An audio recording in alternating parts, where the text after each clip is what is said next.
Good morning, good afternoon, good evening, wherever you are. Welcome to the Middle East Pre-Moot, the EVIS. We would love to see you all in person. It's wonderful, however, to see you on the screen. My name is Ron Brand. I am the director of the Center for International Legal Education at the University of Pittsburgh School of Law. We have set up the command center here to carry out this new exercise in the Middle East pre-moot. And you are part of something special with this. I will be working with you this morning. We'll be discussing the problem, trying to do the kind of training that we would have done in Bahrain. But I want to begin by introducing our colleagues from CLDP who are here. First of all, Steve Gardner, who's General Counsel at CLDP. And you all know May Sabusi from CLDP, who is the person who makes it all work. And so I'm first going to turn things over to Steve for a few words. Thanks, Ron. Good morning, everybody. It's wonderful to see you.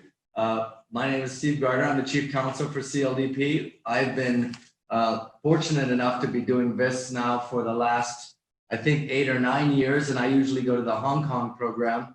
And I've not yet been to the Bahrain program, and this was going to be my first year to celebrate the 10th anniversary. Unfortunately, that didn't really work out, and necessity is the mother of invention, so we find ourselves today here in Pittsburgh with Ron Brand and team, and Kim over there. She's our IT specialist. She's doing a phenomenal job setting this all up. So everyone, thank Kim if you get a chance to thank her for what she's been doing. But this is the Middle East pre-moot. It is now an e-moot, and we are in the process of learning something new. This is going to be the face of commercial arbitration in the future, and Mace has stepped to the forefront to sort of revolutionize all of this. I hope it goes well today, but as we say in America, the show must go on. And so no matter what sort of obstacles are placed before us, in this case, coronavirus, we can go to these extraordinary measures to try and keep things together. And just looking at the screen and everybody up there, it's just incredible the way this has all gotten pieced together. And I hope it goes as well as we expect for everybody.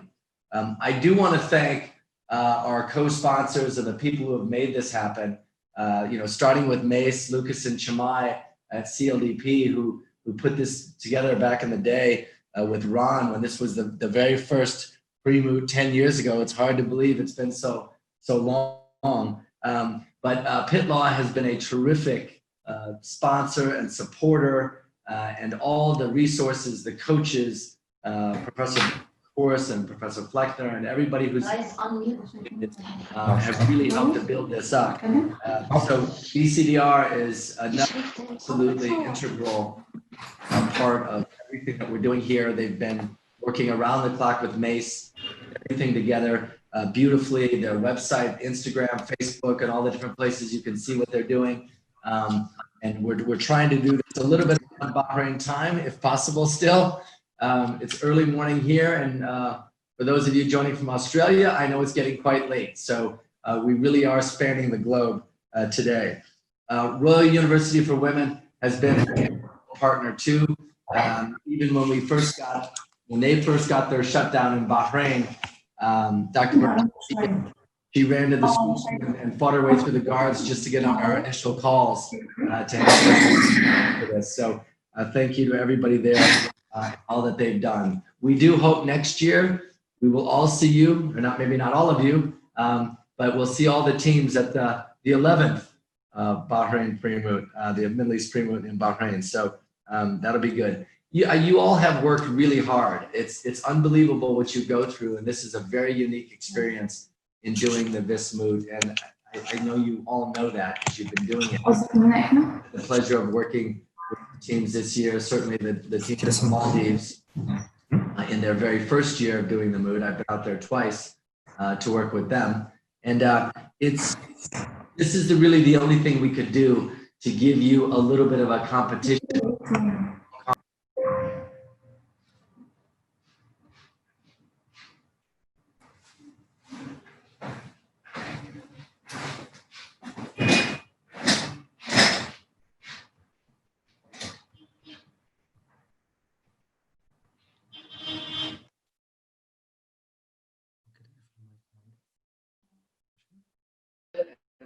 relax. It's on video. You'll be participating.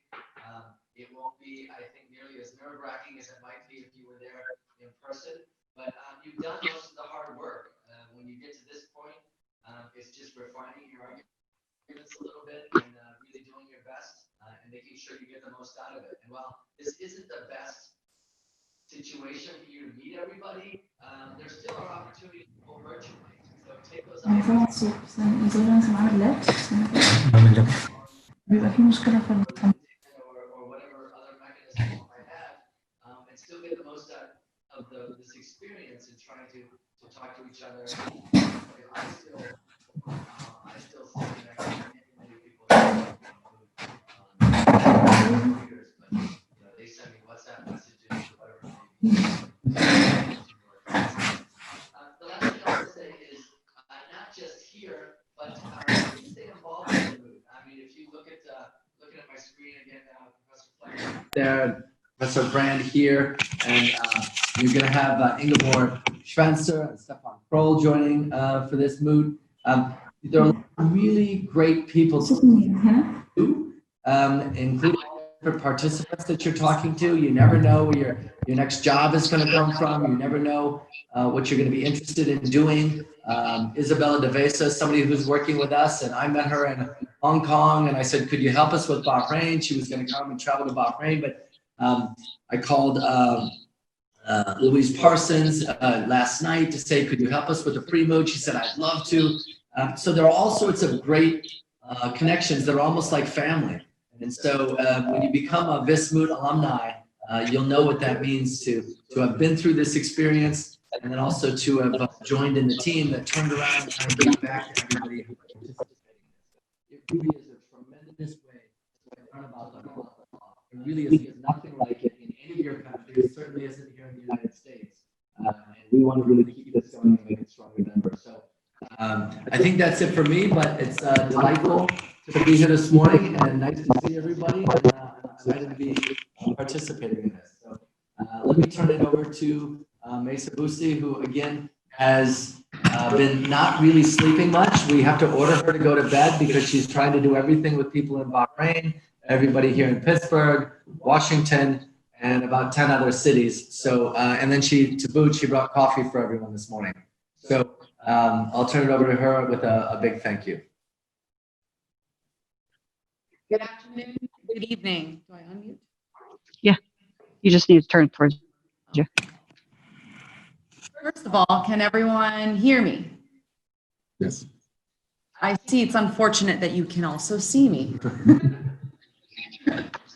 Welcome. I'm so excited that we're finally live. Now, of course, I would love to have had the opportunity to say hello myself in person, but here we are. And it's really honestly to see this come live in less than 5 days is a testament to our colleagues at BCDR, particularly Salim and Ihsan, who worked overtime in 6 different time zones to revamp the website, to post all the information and provide you the first platform, the Middle East e-Vis pre-moot. So welcome. We have a wonderful team that we have that came together on this. You have Vismood advisors who you've seen and worked with probably virtually through Skype and Zoom over the course of 9 months. And you'll see another colleague that's here with us in the room, Nick. Say hello, Nick. Hello. Yeah. There you go. In addition to our arbitrators who are coming from all around the world to virtually connect and be on the system. So before I hand it over to Professor Brand, I will like to say a few words about housekeeping. So the live sessions are all going to be on Zoom, and all information regarding this e-Vis pre-moot will be available on the BCDR website. So if any questions or concerns, or you want to have access to any material, the BCDR website is where to go. So the schedule on the BCDR website, the general round schedule on the BCDR website, The practice round schedule, where is it going to be? Yes, on the BCDR website. Access to all formally submitted videos, lectures by Kroll, Zlatan, Professor Brand, and all others are going to be where? You guessed it, the BCDR website. That is now finally officially and will hopefully always be the pre-moots main mothership. With this schedule, you're going to have kind of two main platforms that you have to worry about. One is Zoom, which looks like you guys are all now able to connect. And the next one is RDO. RDO is a company called Resolve Dispute Online. They're the ones who are working very, very closely with us to establish a platform in which we're going to actually have virtual arbitration moot on the 13th and 14th. And your practice rounds are also going to be on RDO. RDO is very similar to Zoom, except it's a little bit more customized. Things are different than virtual pleadings versus in-person pleadings. If you read the EVIS rules, which are also on, where are they, Nick? They're on the BCDR website. Oh, okay, just checking. So with RDO, it's similar to Zoom. You'll get the links, they'll be available to you by email. And the way RDO will work is that each round will be closed to those that are scheduled. So you're only going to have the 3 arbitrators, the teams, and a room moderator, hopefully, one of us, either Nick, myself, or your VIS advisors, that will make sure things are going well and will ensure that if there's any technical difficulties, there's a backup and a backup and a backup to the system. That's the plan. Now remember, we're all in this experiment together. This is going to be an educational experience, not just for you students, but also for arbitrators that are finally learning how to do virtual arbitration.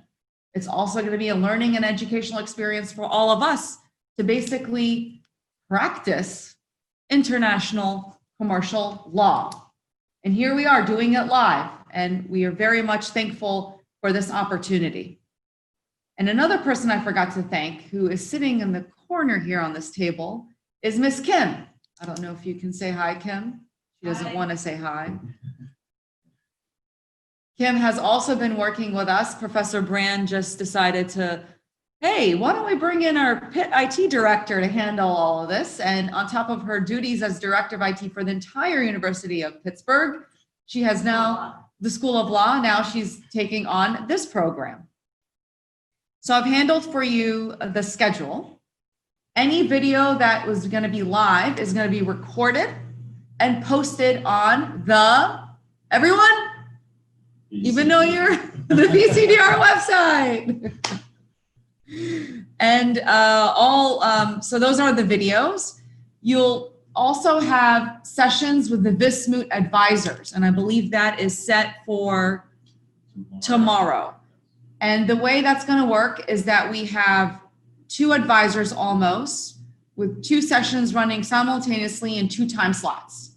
So you'll have from session A, you'll have 2 rooms for procedure, 2 rooms for merits, and then a few hours later, you'll have that again. And each room is going to have the designated VISMOOT advisor. These are not office hours. These are ways in which you're going to work specifically on the particular issues and develop your arguments. They're similar to fish bowls. So there's going to be a lot of interaction. So it's very important that not all of you just go on one Zoom session. You have to, if you see there's too many people in one Zoom session, click off, go to the next one. And the links can be found at, all right. Great.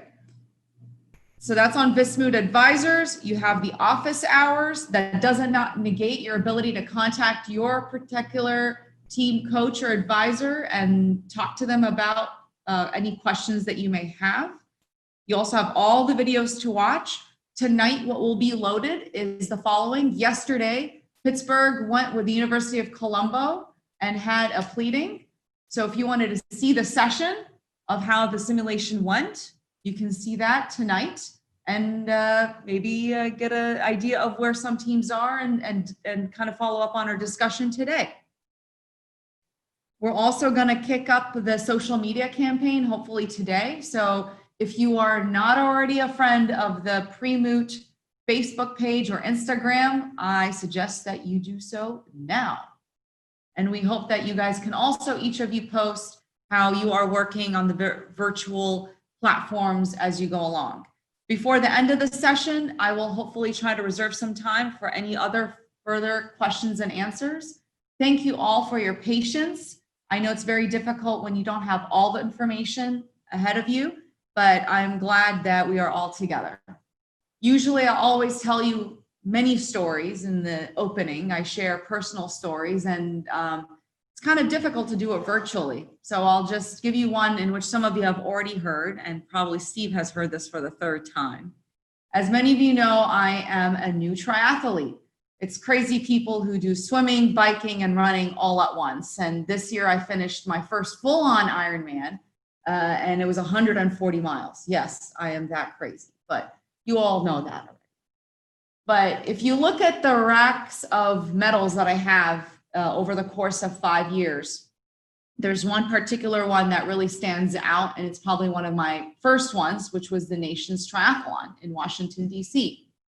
I did it with my colleague, Adam El-Sarraf, who's also an attorney advisor, who said, hey, maybe you should be doing this. It's quite interesting. I said, all right, sure, I'll try it.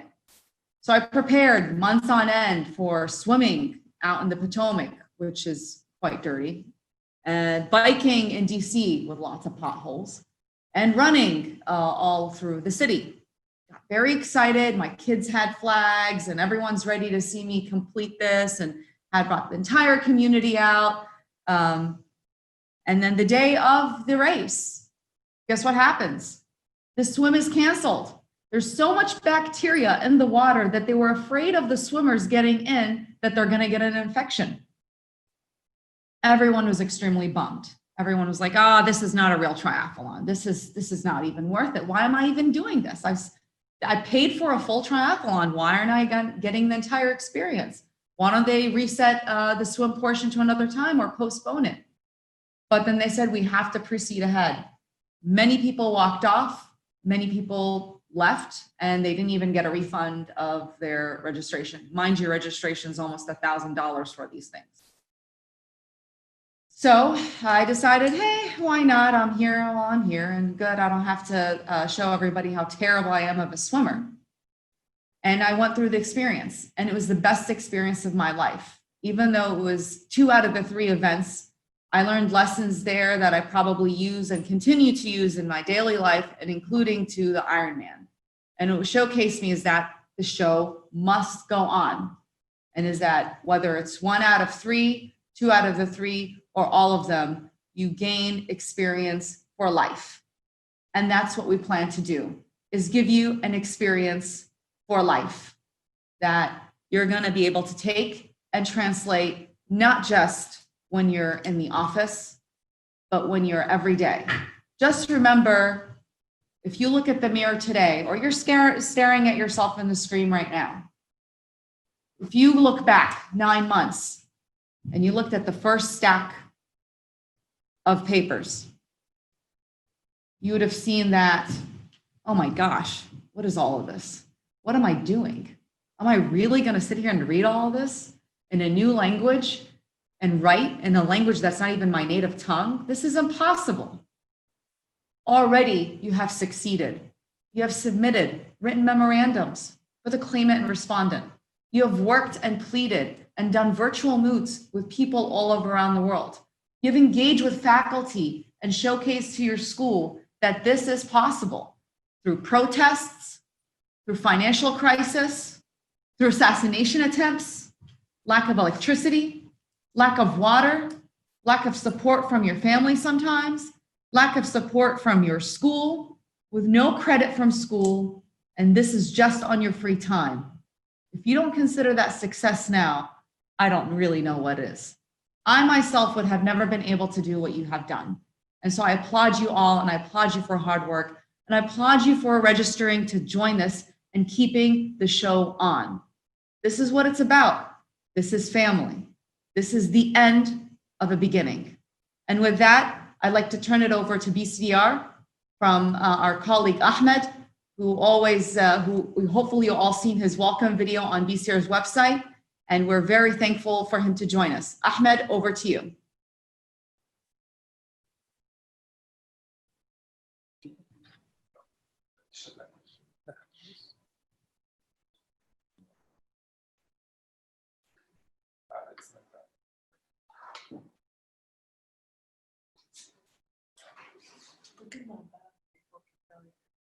Go ahead. We can hear and see you. All right. Am I in?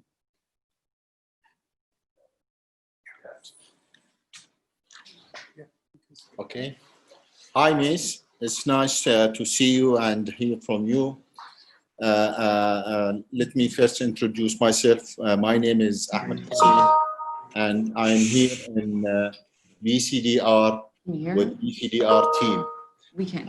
It's really Is it 'cause our a volume is down? pleasure for me to welcome you all in the 10th pre-moot that unfortunately we couldn't host you onshore, but it's fine to have you online and virtually, that we can proceed, and as Gardner says, life would go on. I just would like to introduce my colleague here, Salim, yes, please, and Hussein, because along with the rest of the BCDR team, I think they did a great job in a very short time. Yes. Hello, everyone. I mean, it's obviously a pleasure to be doing this. Good luck for everyone. We know it's not perhaps as fun, but believe me, if you commit to it, you'd still benefit a lot. And who knows, maybe we're going to postpone the event until September. So sign that petition so we can do it in person. But in the meantime, we'll just enjoy it as is. Well, Hussein is not here, but let me introduce Yusuf. He's the mind behind all these things. Hello, everyone. Hussein is coming now. We look forward to this interesting new way of doing the pre-moot. And yeah, it's going to be fun. Okay. Just say hi. And we have our famous Hussein here. Hi. You don't talk too much, but he's doing everything well. So I will leave it now for you, Mace. I don't know who's going to speak now, whose turn is now. But welcome, everybody, once again. And it's really a pleasure for the BCDR to have you on its website and to participate in this wonderful opportunity. It's a challenge, really a challenge. Sometimes we say that's, I'm sure that we're going to benefit from this experience or experiments that we will have. I'll leave it there for Mace. Who's next? You do not have time. Do I have to do anything or no? I don't have to do a video or anything? Oh, there we go. See, so we just learned a very valuable lesson just now. First of all, thank you, Ahmed, so much for your kind words. And I did fail to mention all of BCDR's team and all of RUW's team that worked to just even get us to this point. We did learn one lesson just now, and that lesson is that test your equipment, use your equipment, learn how to navigate your equipment before your round. And you'll get the chance to do that during your practice round, because we're just right now trying to figure out, I don't know which camera to look at. So we're just trying to figure out now how to use Zoom and how to best put it together. So thank you all again for your patience. I don't think I have any other housekeeping items left other than to say, I wish I can be there to hug each and one of you and congratulate you for how far you've come. It's really amazing. This is one of my favorite programs to work with.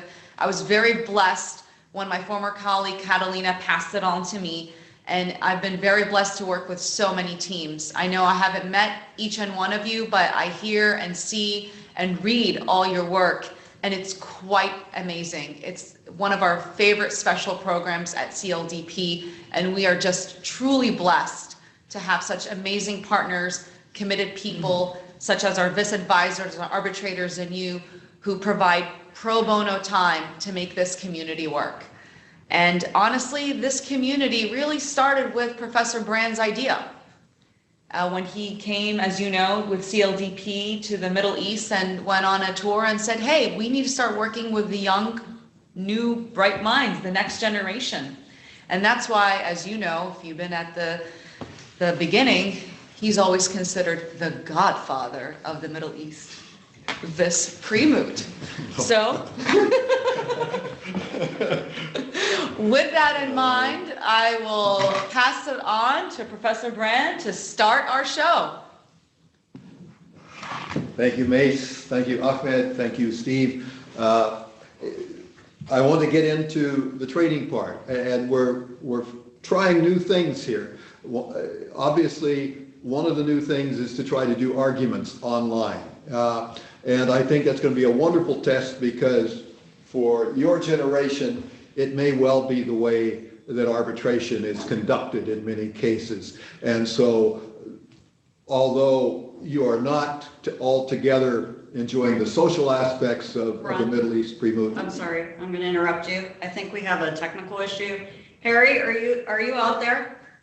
Yeah, I'm here. I hope you can hear me.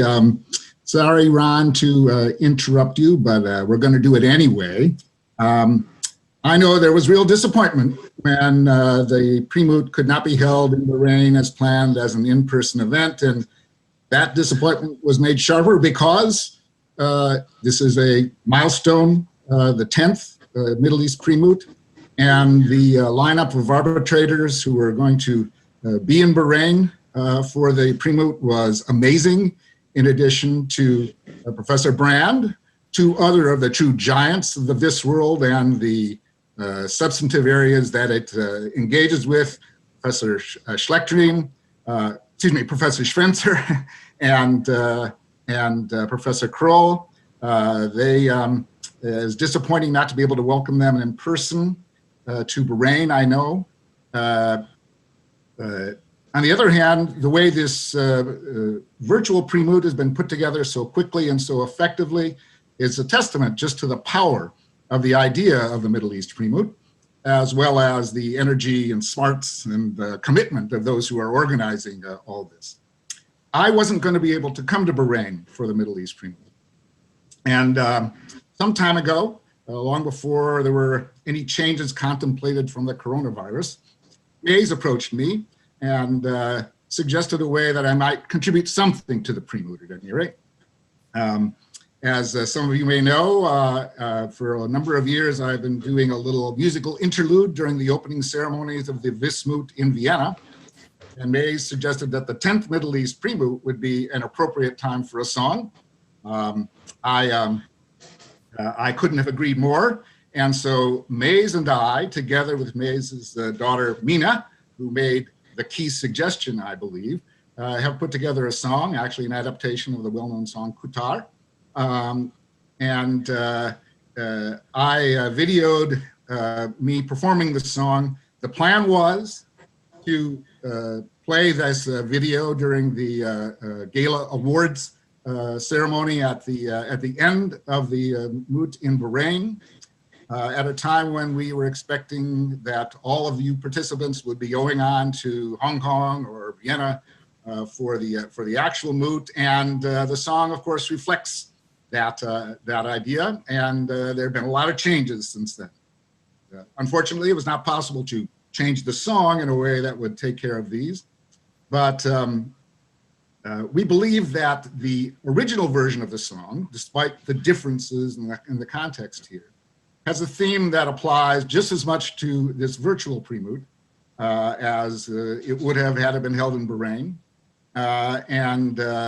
In fact, maybe more strongly and poignantly so, given the challenges and the circumstances that we're dealing with.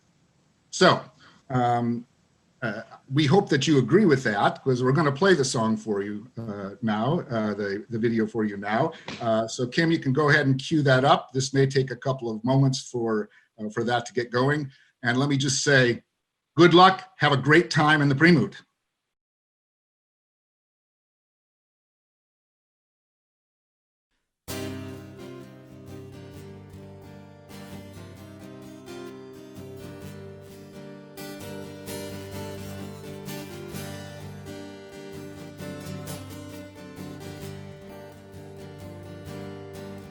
Years ago, Professor Brand traveled a long way to visit Middle Eastern countries.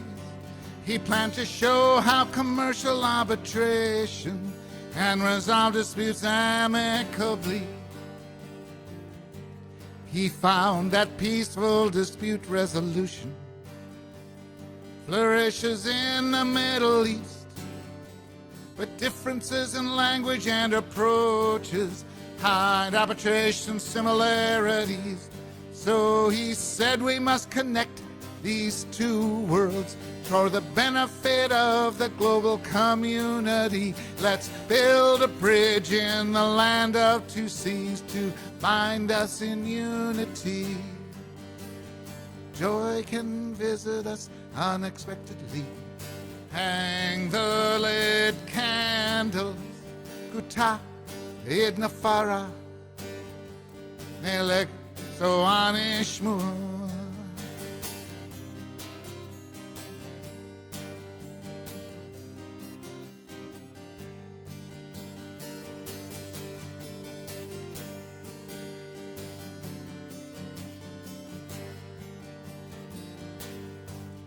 Now the VIS and the Middle East pre-moot have become that bridge to our joy.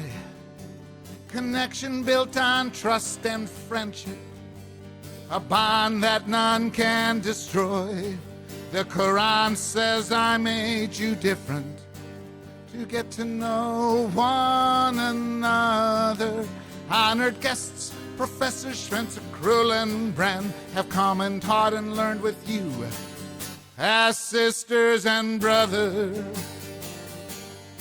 In the 10th Middle East pre-moot, you showed and you honed your skills as Moody's. When you argue in Hong Kong or Vienna, you'll be ready to kick some booties. Joy can visit us unexpectedly. Hang the lit candle, Utarid na farah, Nele soani shmur, Katarid na farah, Nele soani shmur.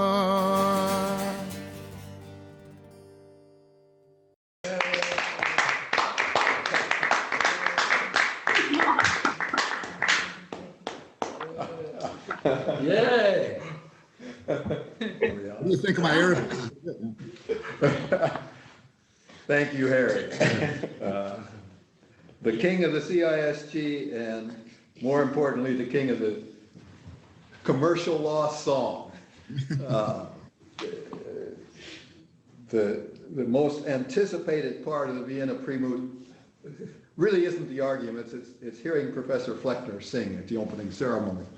And so it's wonderful to have the equivalent here for us today. So as we turn to our work,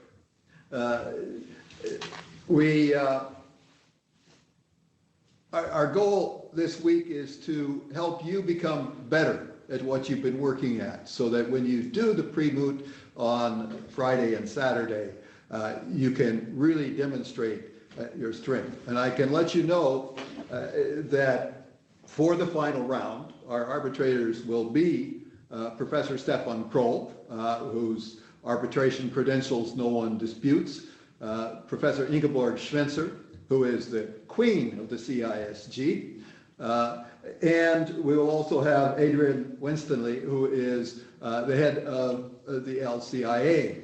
So that's the kind of panel that is as good or better than it happens in Vienna. And I'll tell you what my goal is for this week. My goal has to do with what will happen in the Vienna online moot. I've been asked to be a member of the final arbitration panel for that event. So my goal is to have one of you be so good that you make the final round so that I will be conflicted out of the final round in Vienna. And you won't even have to raise that as a procedural matter.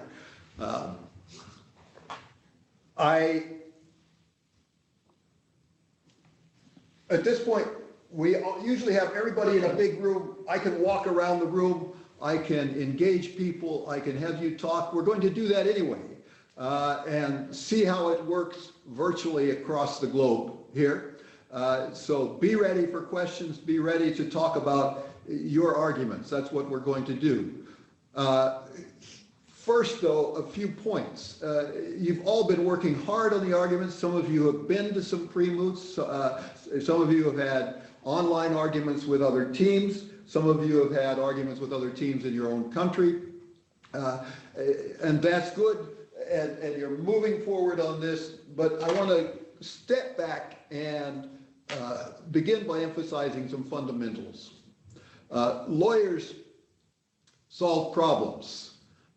Whether they are transactions lawyers who draft contracts or they are dispute resolution lawyers who do arbitration and litigation.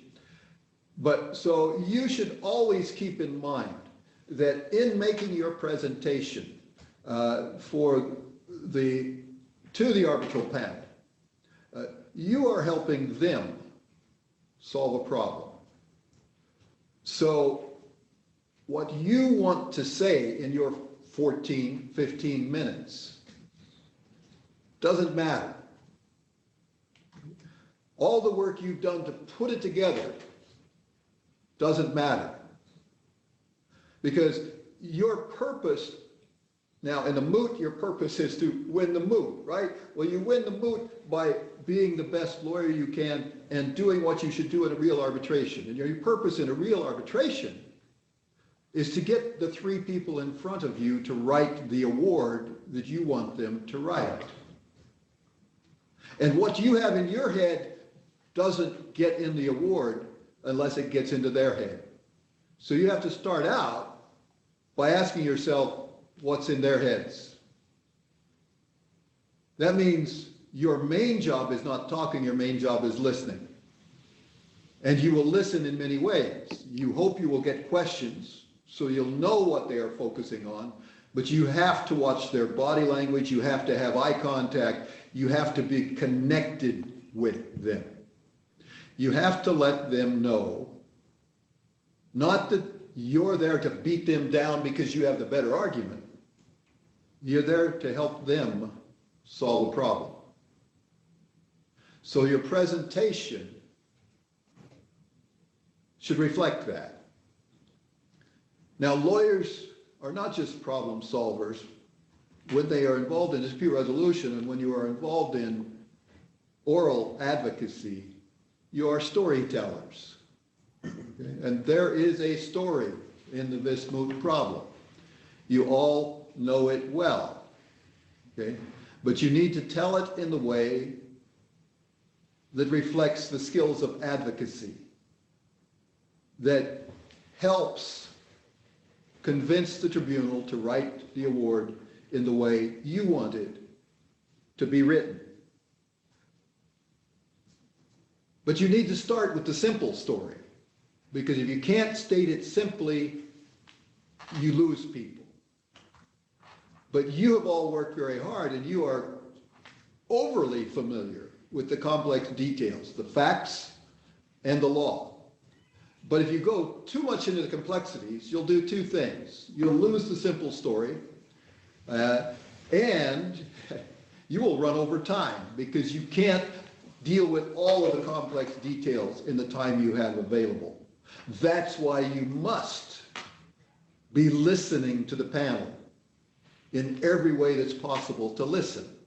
That's going to be more difficult in a virtual pre-moot than it is in an on-site pre-moot. But that's something you need to begin working with right there.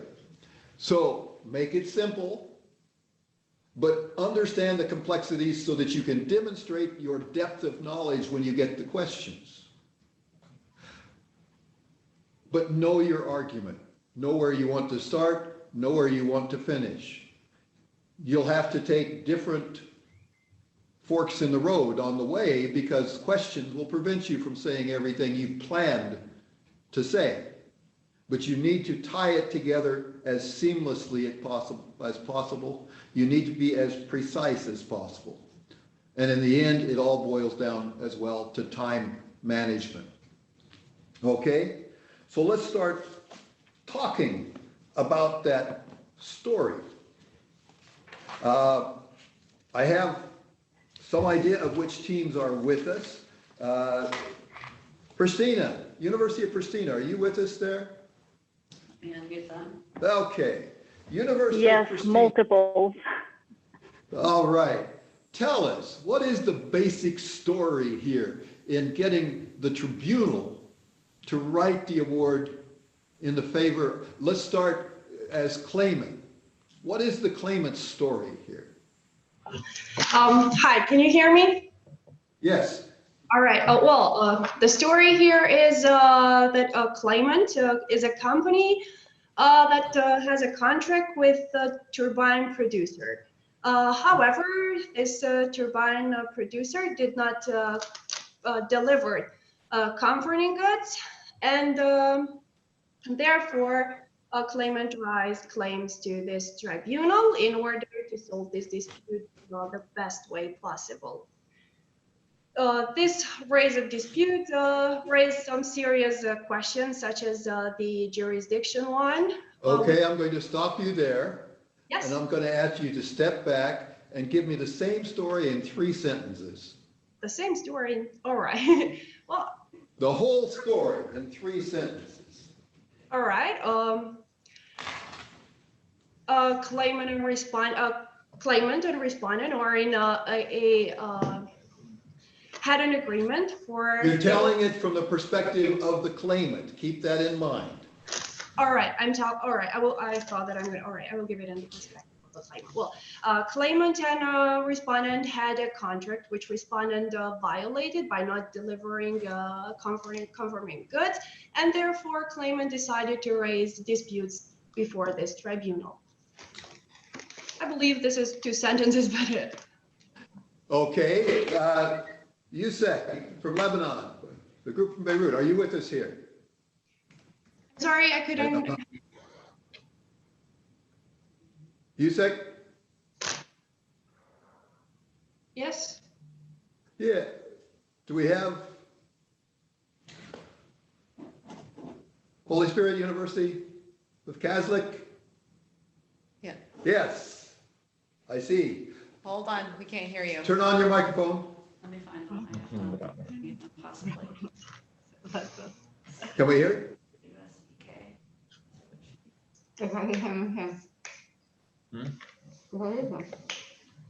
You're on. Okay, Yusek. So you can hear us now. We can hear you. What is the respondent's story here? Very quickly, very briefly, simple terms. Okay, so after claimant requested the replacement of the turbines, respondent does not want to replace the turbines because he does not believe that the turbines are non-conforming. So he wants whether to repair or to do nothing at all because the turbines are conforming. And on the other hand, regarding the procedural matters, respondent believes that the arbitration clause puts it in an unequal position. And he wants to submit an expert report for Professor John to prove his defense. Thank you. Royal University of Colombo, where are you on our screen? Wave at us first and then turn on your microphone. Okay, turn on your microphone. Give us the story very simply for the claimant.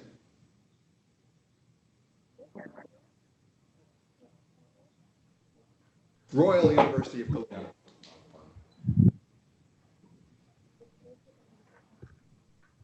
Or Royal Institute of Colombo, I'm sorry. There you go, go ahead.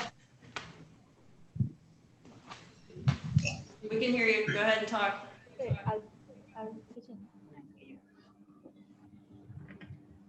essentially, hi, the claimant story.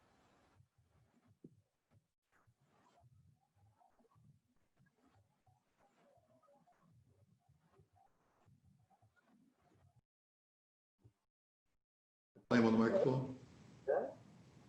This is good test because you want to make sure that your microphones and your speakers are working properly when you make your arguments.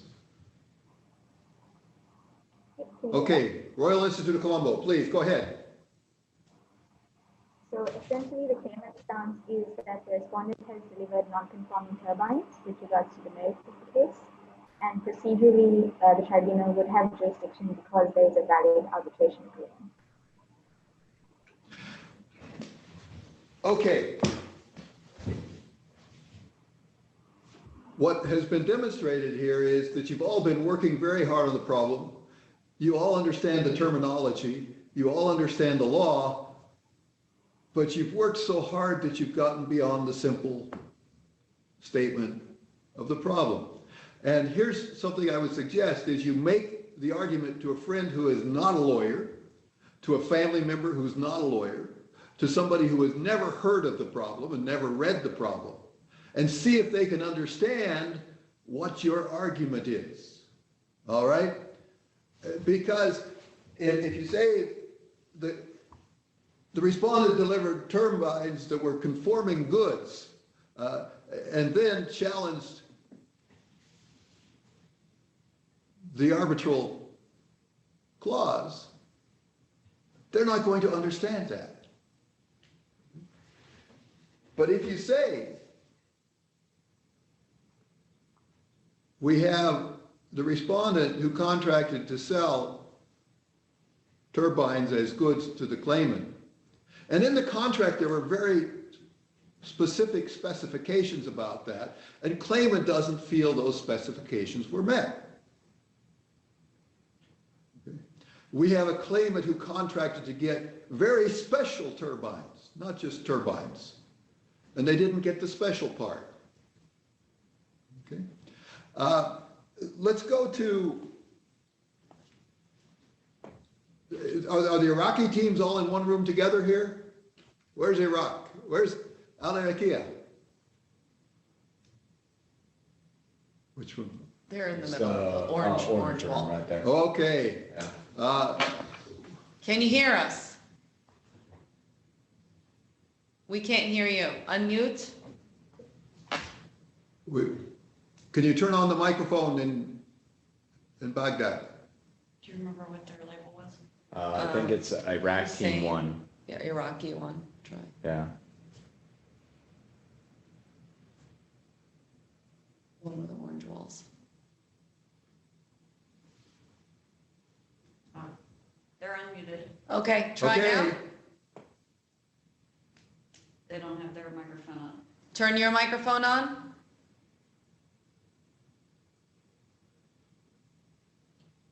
Okay, this is important because everybody needs to make sure that you're ready to use the video platform and the virtual platform here. Go on to We can see you well, we can't hear you. Can you talk to us in Iraq?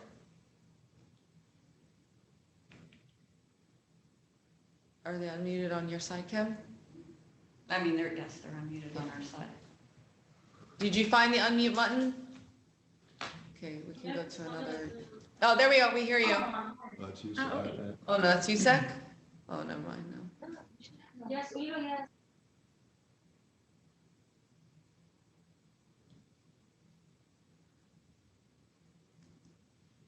So in your bottom left screen, there is two icons, a video and a mic. If you click the mic, that unmutes and mutes it. It's right next to the video, but they're having technical difficulties, so why don't we Yeah. move to Let's go another to- team let's go to until they you- figure it out. UAE. UAE University. They in the upper right-hand corner? Is that them? Which one's UAE? There we go. there's Ah, there's Oh, now we have you're not Iraq. Bea. Okay, you're on. Now we have Iraq. Here's what we're going to do. Who's arguing claimant Hi. procedure? Good morning, good afternoon, good evening. From Iraq, who's arguing respondent's procedure for Iraq? Somebody. Respondent's procedure. Stand up for us and give us your opening for your argument, please. Because this is, and the person that's doing respondent's procedure, keep in mind that you have an incredible opportunity. You are the very first person to speak to the tribunal. You can tell the story. You have the first chance to try to persuade. Everything you say should weave together a persuasive story, okay? Because first impressions, you never get a second chance, right? But you're the only one who gets that chance. So let's hear the opening for respondent procedure from Iraq. Give us your opening and your roadmap. Issue on the process. The issue in the procedural. Okay, bring up the sound. Can you hear me, please? Yes. You can hear me? Yes, Yeah. provide your The issue on the introduction. procedural side that There is dispute between claimant and respondent due of the turbine provided by claimant, by my client, by Turbine Energy Ltd. Thus, claimant referred the dispute to arbitration. Yeah. The option of choosing between litigation and arbitration. Can you try that again slower and clearer? And raise your voice, please. And if you have a volume on your microphone, turn up the volume. And if you can speak slowly.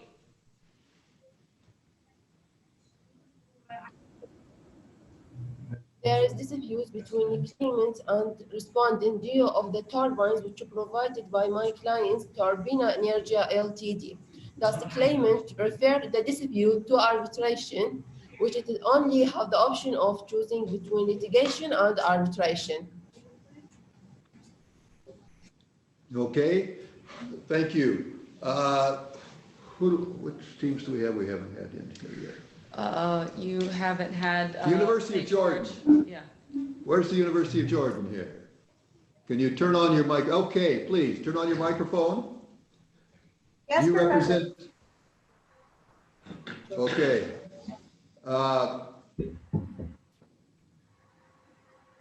Respondent or claimant? Respondent. Can you, respondent, give us your opening with your roadmap for the respondent to tell us the story that you're going to tell at the beginning of the argument. Would you like me to do the hook too? Where's the person who's speaking? She doesn't have a camera. Oh, we don't have a camera on the person whose voice we're hearing here. Just a minute. A technical issue, maybe. Just a minute.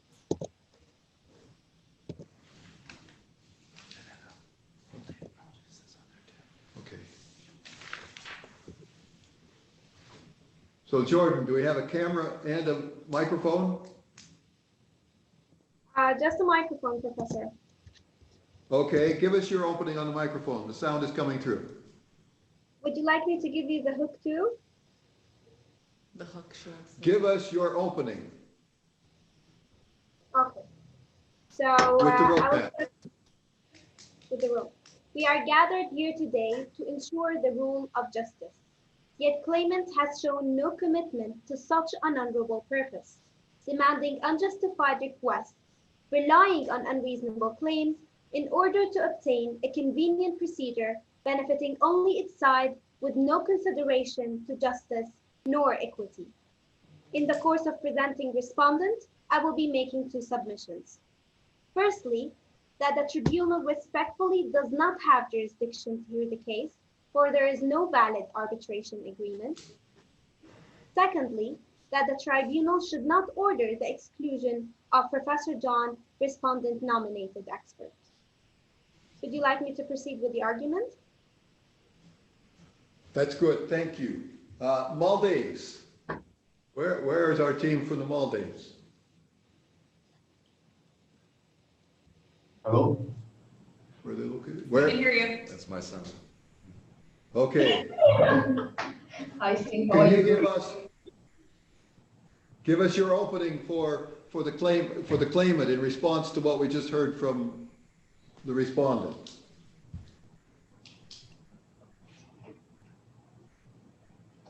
Do we have the Maldives? Which one are they? I think they heard my son, turned their video off. Their videos, Yeah, they're they- not on the screen right now, but that was my son, whose voice we heard for a second. Are you guys there? My son, go ahead and speak if you're on the.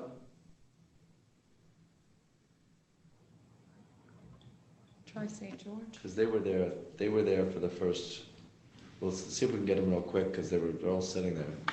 They were on the first screen. For the first 10 minutes, they were on the screen. Yeah. Just want to make sure they're connected. They appear to be connected. Which team are we not? Carthage. Joseph. My son, Suma, are you guys still connected? Saudi. Should be. We seem to have lost you. Okay, let's move on. If they come back, is Dar Al Hekma on with us? Yes. Dar Al Hekma? How about St. Joseph? Dar Al Hekma has joined us. Dar Al Hekma? Hello, Dar Al Hekma. How are you? Good. How are you doing? Fine. Have you been listening? We haven't seen you, but you've been listening. You've been in on everything, the discussion here? Okay. Yes. Can one of you give us the opening for the claimant on the procedure? Give us your introduction, your roadmap. Okay. Members of the tribunal, respondent failed contractual obligation by delivering turbines which are non-conforming to the agreement made between the parties, which my co-counsel will elaborate on. Respondent is again attempting to evade its responsibility by conveniently alleging that the arbitration agreement it freely consented to is unfair and invalid. Further to that, respondent is compromising the composition of this tribunal through its strategic appointment of Professor John. To that avail, counsel for claimant will be making two submissions. First, that the arbitration agreement is valid, and second, that the tribunal should order the exclusion of Professor John. Okay. All of you should think about where the story is here that starts to persuade you. Okay. I'm going to focus on what we just heard from Dar Al Hekma because I thought that was quite effective. The story was there. The first person to speak for the team, even though talking of procedure, let us know that the real important question in this arbitration is the substantive question, and particularly if you're claimant, that's the important question because you want to get the award. But then turned to the procedure and painted a picture of what the respondent is trying to do by using Professor Johns here strategically. Okay, now suggesting perhaps bad faith, but never saying it, and they should never use those words bad faith when you're talking about the other side in the case, but suggesting that they aren't quite playing the game fairly is okay, because the suggestion that what they're doing is not for substantive purpose, but for strategic advantage was, I thought, stated very nicely there. But it tells the story. Your opening is your chance to paint the picture, all right? And you should start, as we just heard, with what I like to refer to as the hook. What is it that matters here?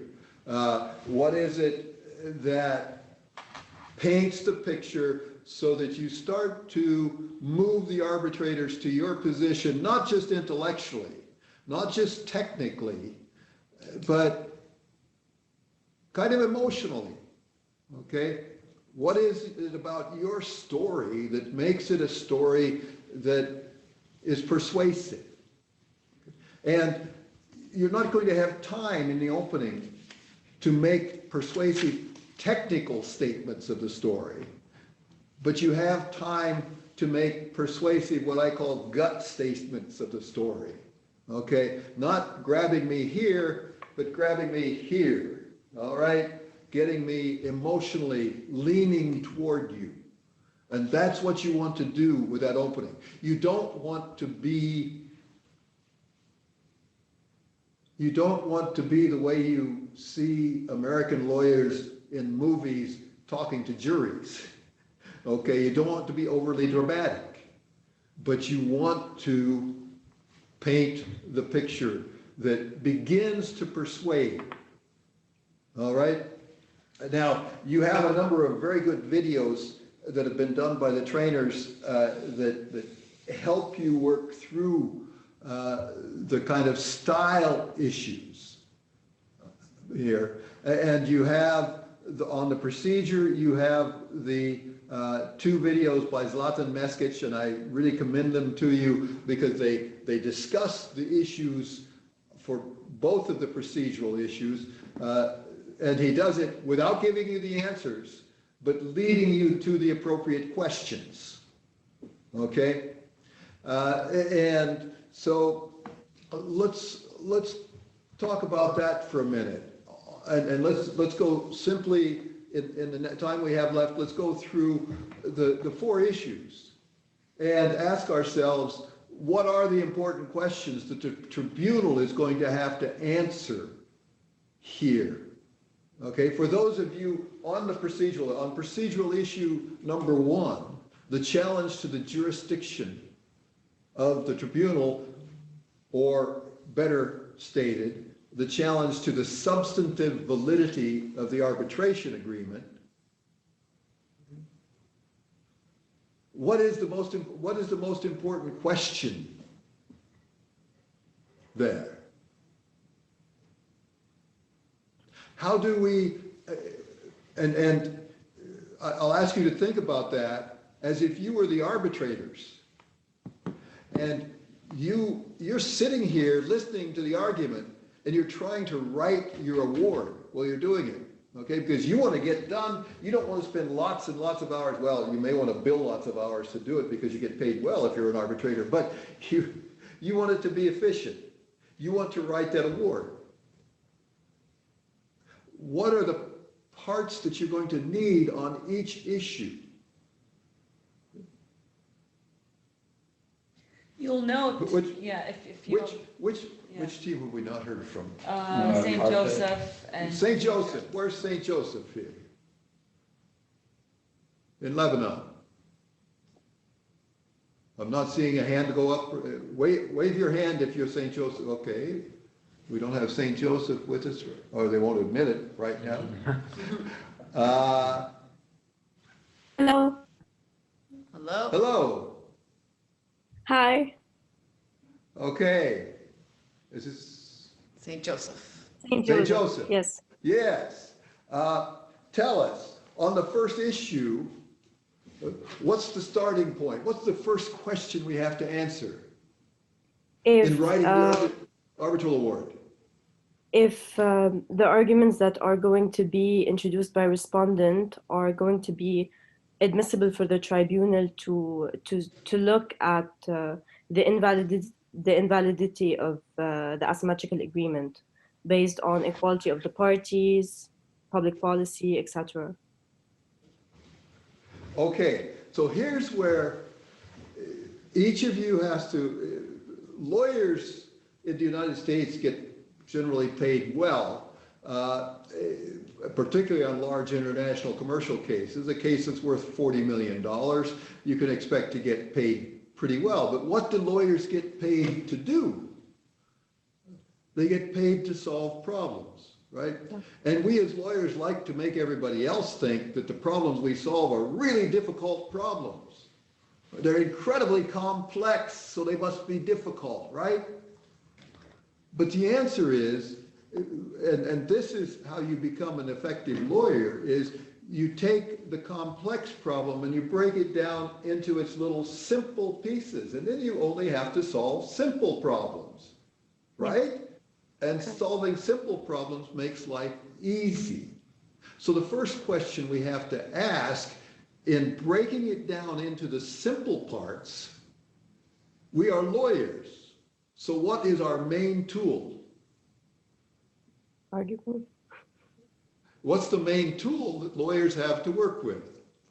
What are we taught in law school? To provide arguments that are convincing enough. What is it we are taught in law school? What's the main thing we're taught in law school? What is it that we need that nobody else in no other profession uses in order to carry out their professional activity? The law. Yeah. So our first question is, what law are we applying? Right?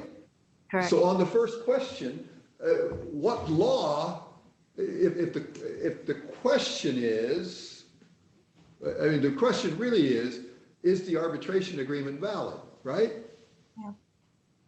Because if it's invalid, there's no jurisdiction. If it's valid, there is jurisdiction, right? Because nobody's contested.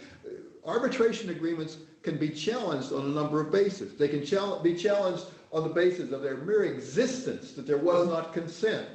Is there any claim there was not consent in this case to the arbitration agreement? No, we can respondent consent. Okay, they can be challenged on the basis of formal validity. You all know that in the New York Convention, Article 2, it says that an arbitration agreement in an international contract must be in writing and signed by the parties. That's formal validity. Is there any challenge to formal validity here? To challenge the arbitration agreement? Not to formal validity, because is the arbitration agreement in writing? Yes, it is. Is it signed by the parties? Exactly, it is. So there's no... So we can't challenge the formal validity, okay? There's no challenge to scope of the arbitration agreement. There's no challenge that these issues would be out. Breach of contract would always be inside the scope. So the challenge is to substantive validity. Whether, and for substantive validity, we have to look outside the contract to see if there are rules in the law that say that even though you've consented, even though you have done it in the right way, it's in writing and signed by the parties, you've tried to do something that you can't do in the law, that is prohibited. So another way of stating that is that arbitration is all about party autonomy, all about consent of the parties, okay? But substantive validity is all about the limits on how far you can go with party consent. We protect certain parties from entering into agreements, even if they consented to them, even if they use the right form. Yeah. But we have to know what law governs that. And in this case, what law governs that question? The Danubian arbitration law, which is a verbatim adoption of the model law, as well as the general contract law, which is the UNIDROIT principles. Okay, you are right, but that's a curious combination here, because you're saying that the substantive validity of a contract term is governed by contract law. That's easy to understand, but you're also saying it's governed by procedural arbitration law. Yes. That's a little more difficult to understand, right? Can you explain that to us?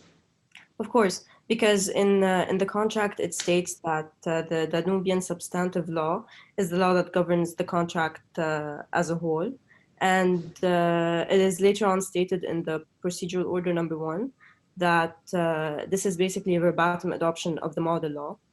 And you have to look at the validity of the clause in regards to the model law, the UNIDROIT principles, and for interpretation of the contract. The model law is not contract law, right? No.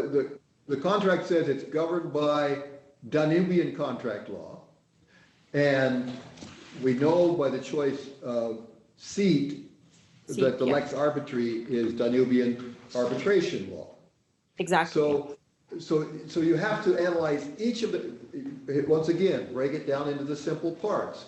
is there a substantive validity rule in contract law or a substantive validity in the rule in the model procedure law? If you can find a rule of substantive validity that knocks out the clause in either of those, then the respondent is going to be successful in its challenge, right? Correct. And so then you have to go into each one.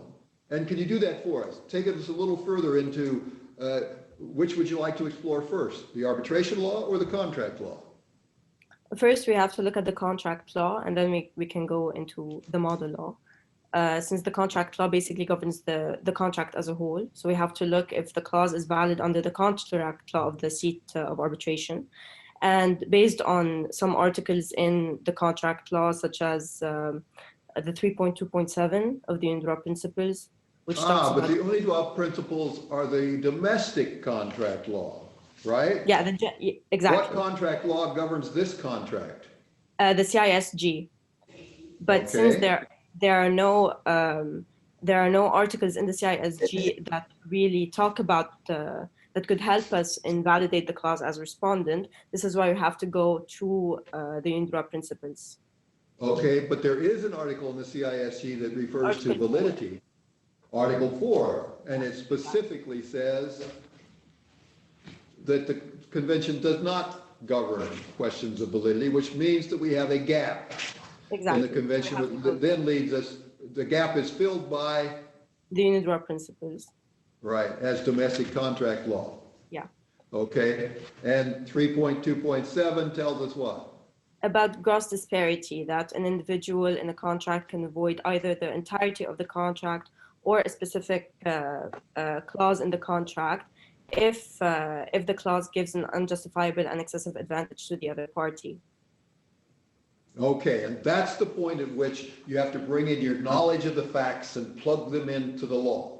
Okay, and that's where you start to demonstrate your depth of understanding. That's the point at which you weave it together so tightly that questions can't be asked because you answer them before, just when they're starting to think about them, you give them the answer. So then let's turn to the other approach. And the other approach here is to use the domestic arbitration law of Danubia to try to challenge the substantive validity. And that's a little more difficult because usually substantive validity only is governed by contract law. So thank you, for a really nice discussion of that. Let's turn to Carthage, Tunis. Are you with us? Hello, can you hear us? Yes, very well. Perfect. Tell us about, can we use the model arbitration law, which is the law of Danubia, to challenge substantive validity of the arbitration clause? The model, could you please specify a question? Can we use the UNCITRAL model arbitration law, which is the arbitration law of Danubia?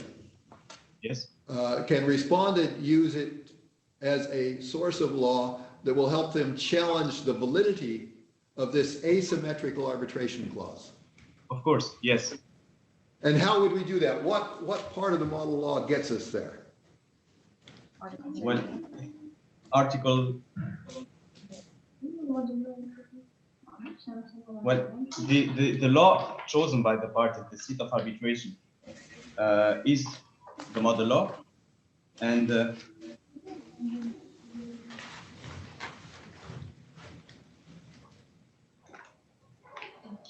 yeah, the model law applies because the seat of arbitration is Danubia, and Danubian arbitration law is the model law. This is very important, and this is an odd thing about arbitration, because you usually don't have a clause that says the applicable arbitration law is X. What you have is a clause that says the seat of arbitration shall be, or the arbitration shall be held in.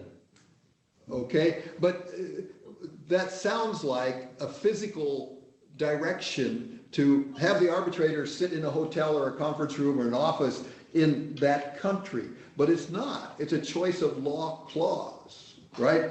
And so, and it's a choice of the arbitration procedural rules. But can we use the arbitration procedural law to challenge substantive validity of a contract term here? And my guess is that most of you have made that argument that you can on the side of the respondent, and as far as the claimant, that you can, right? So Carthage, can you help us out on that? Can you hear us? Yeah. So it's Article 18, sorry, of the model law. Okay, and what does it tell us? Related to equal treatment of the parties. And I quote that the parties shall be treated with equality, and each party shall be given a full opportunity of presenting the case. Yes, and now, but it's equal treatment, and then that raises a whole lot of questions. Equal treatment, when and by whom? Does that just apply? Because the model law really deals with arbitration procedure. And you've got to be a little careful if you respond it, because if what you're suggesting is that the three people sitting in front of you, that you don't think they're going to treat you equally during the arbitration, that's a little bit risky to make that kind of an argument. So what you've got to say is, and you've got to find authority for it, and you've got to look at the comments to the model law. There is on the UNCITRAL website the digest for the model law that tells you about Article 18. You've got to dig into that, and you've got to see if you can use the model law for more than just equality in the proceedings, but equality even when the contract was drafted. Can you do that? Yes, in the present case, the seat of arbitration, the courts of Danubia refused the enforcement, for example, of an arbitral award rendered in Mediterranean, from Mediterranean, and it referred to the Siemens Dutku case, saying that it was against equal treatment, so this is the case where the enforcement was refused, because it was against equal treatment. Good.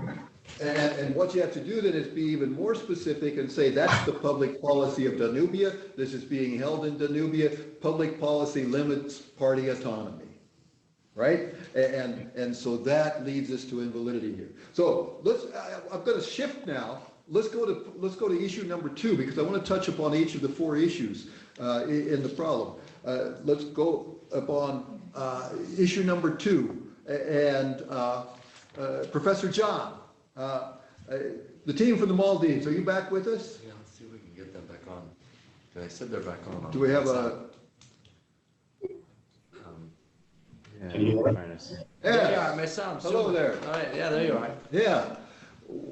For the claimant now, and this is interesting because this is a little difficult, because when I listen to teams argue, they usually start with respondent procedure and then claimant responding on procedure. But who has the burden on this issue? Tell us from the Maldives. Who has the burden on the question of regarding Professor John? For the claimant, they have to prove that Professor John is in fact partial or maybe biased towards the respondent in regards to. Okay, why does the claimant have the burden? The claimant is the one challenging Professor Jones' appointment. Okay, we usually start by suggesting that the person making the request for a certain type of relief has the burden of proving that they're entitled to that relief. And this is an effective way. This is something you want to keep in mind as to every issue, okay? And when we get into the CISG questions, it takes on different importance, but always, if you can suggest that the other side has the burden of proof, then if the arguments come out equal, they haven't met their burden and you win.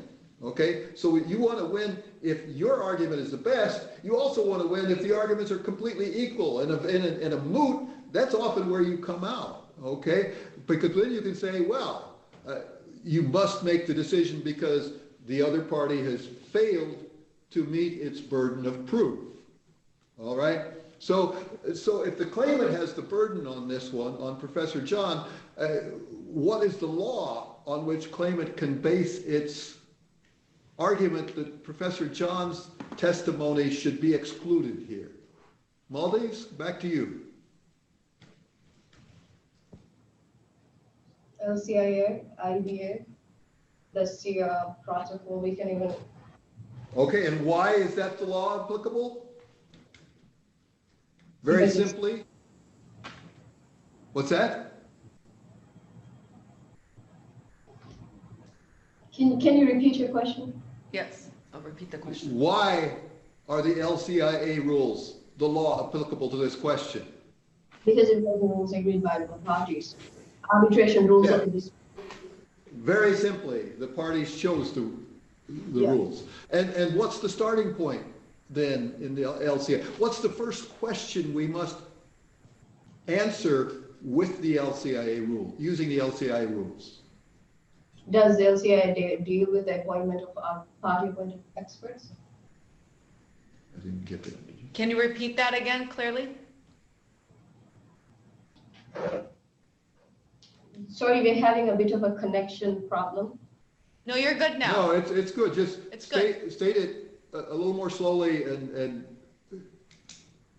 Whether the LCIA deals with party-appointed experts, the issue of party-appointed experts, or the removal of Well, if the claimant is trying to exclude Professor John, what's the first thing the claimant has to prove? That the LCIA can be applied analogically.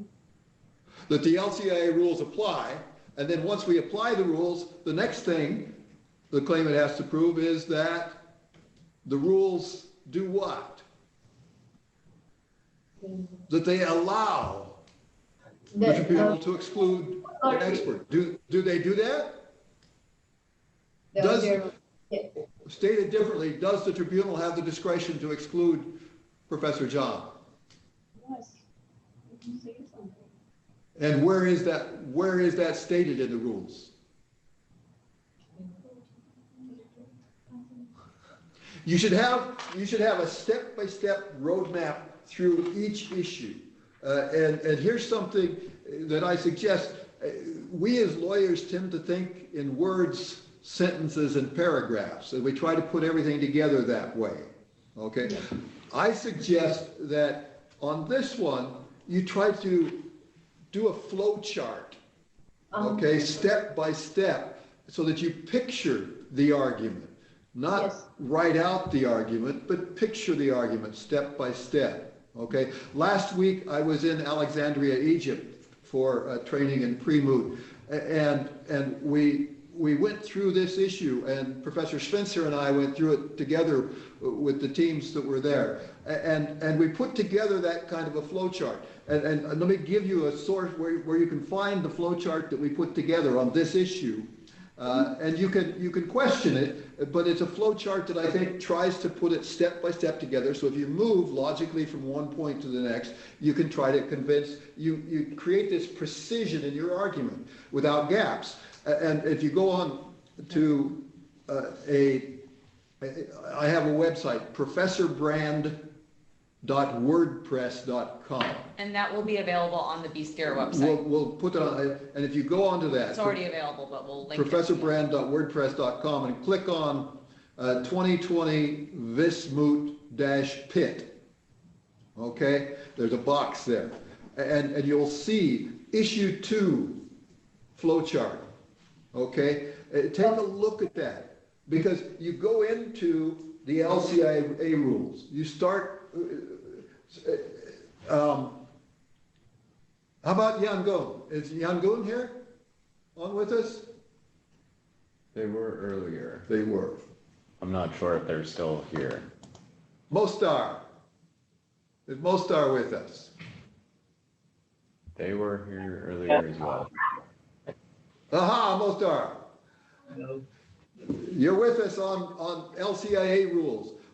How do we track through the LCIA rules if you're the claimant and trying to demonstrate first that the tribunal has the authority to exclude Professor John, and then second that not only do they have the authority, but under those rules they should do so.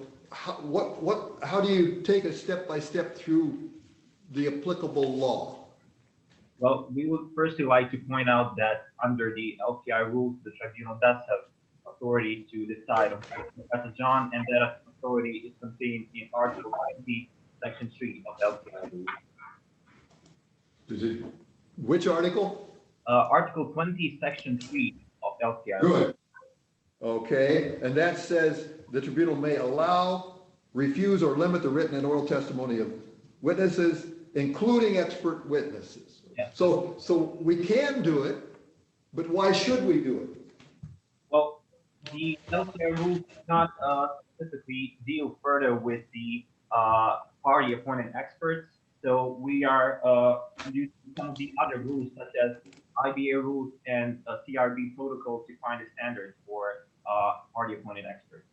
So you go outside of the LCIA rules to yes. the IBA rules. Okay, yes. and there are, and if you check Professor Meskic's discussion of this, he has a nice little PowerPoint that tells you there are 4 sets of LCIA guidelines and rules, all of which might be applicable on this. The main one is the one on conflicts of interest.